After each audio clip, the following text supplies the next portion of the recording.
काहे ना बनवल विधाता दर्द सहेला हो। काहे ना बनवल विधाता दर्द सहेला हो। काटो लेखा दिलवा में याद चुभेला हो। काटो लेखा दिलवा में याद चुभेला हो।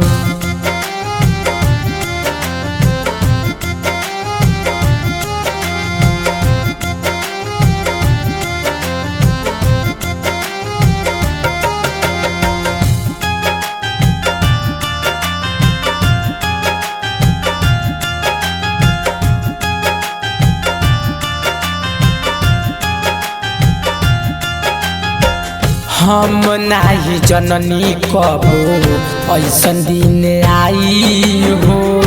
अपन हो के केहू इतना तरपाई हो।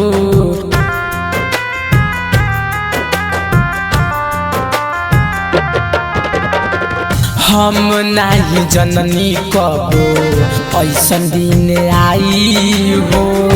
अपन हो के केहू इतना तरपाई हो।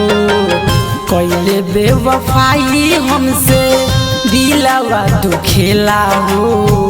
कोइले बेवफाई हमसे दिलवा दुखेला हो। काटो लेखा दिलवा में याद चुभेला हो। काटो लेखा दिलवा में याद चुभेला हो।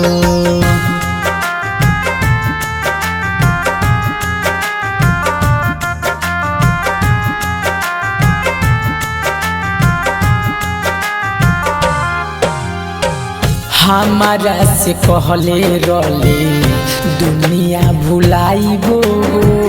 कवनो सितम उठाई तोहके ना रुलाइबो।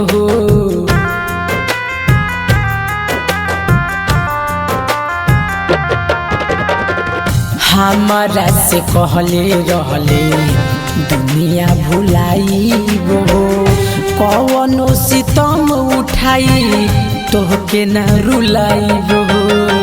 ब्रांड भी करम से है बतिया ना भूलेला हो। सचिन चंदन से है बतिया ना भूलेला हो। काटो लेखा दिलवा में याद चुभेला हो। काटो लेखा दिलवा में याद चुभेला हो।